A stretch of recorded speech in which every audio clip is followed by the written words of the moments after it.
ಒಮ್ಮೆ ತುಳುನಾಡಿನ ಘಟ್ಟದ ಕಾಡಿನಲ್ಲಿ ಅಣ್ಣ ತಂಗಿ 2 ಕಾಡು ಹಂದಿಗಳು ವಾಸಿಸುತ್ತಿದ್ದವು. ಕಾಲ ಕಳೆದಂತೆ ಅವುಗಳಿಗೆ ಸಂತಾನವೃದ್ಧಿಯಲ್ಲಿ ಸಮಸ್ಯೆ ಉಂಟಾಗಿ ಅಣ್ಣ ತಂಗಿ ಆಗಿದ್ದರಿಂದ ದೇವರ ಆಶೀರ್ವಾದ ಬೇಕೆಂದು ಕುಕ್ಕೆ ಸುಬ್ರಹ್ಮಣ್ಯ ಸ್ವಾಮಿ ಬಳಿ ಹೋಗುತ್ತಾರೆ.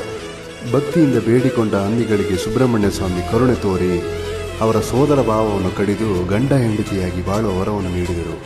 ಕೆಲವೇ ದಿನಗಳಲ್ಲಿ ಅವುಗಳಿಗೆ 4 ಮರಿಗಳು ಜನಿಸಿದವು. ಅವುಗಳಲ್ಲಿ ಒಂದು ಹಂದಿ ಮರಿ ಈಶ್ವರ ದೇವರ ಊದೋಟಕ್ಕೆ ಪ್ರವೇಶ ಮಾಡಿತು. ಅದನ್ನು ಕಂಡ ಪಾರ್ವತಿ ದೇವಿ ಪ್ರೀತಿಯಿಂದ ಸಾಕಿದರು. ಆದರೆ ಅದು ಬೆಳೆಯುತ್ತಿದ್ದಂತೆ ಅಹಂಕಾರದಿಂದ ವರ್ತಿಸಿ ಊದೋಟವನ್ನೇ ಹಾಳು ಮಾಡತೊಡಗಿತು. ಅದರ ಉಪ್ಪಟಳ ಸಹಿಸಲಾಗದೆ ಕೋಪಗೊಂಡ ಈಶ್ವರ ಅದನ್ನು ವಧಿಸುತ್ತಾನೆ. ಪಾರ್ವತಿ ದೇವಿ ದುಃಖದಿಂದ ನಾನು ಸಾಕಿದ ಪ್ರಾಣಿಗೆ ಜೀವ ಕೊಡಿ ಎಂದು ಪಾರ್ವತಿ ದೇವಿ ಬೇಡಿಕೊಂಡರು. ಈಶ್ವರ ಪಾರ್ವತಿ ದೇವಿಯ ಮನಸ್ಸಿಗೆ ನುಡಿದು ಹಂದಿಗೆ ಜೀವ ಕೊಟ್ಟು ದೈವಶಕ್ತಿಯನ್ನು ಕರುಣಿಸುತ್ತಾನೆ.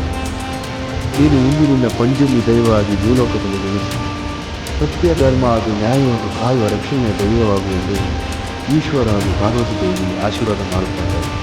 ಹೀಗೆ ಪಂಚಮಿ ದೈವ ಭೂಲೋಕಕ್ಕೆ ಬಂದು ಇಳಿಯಿತು.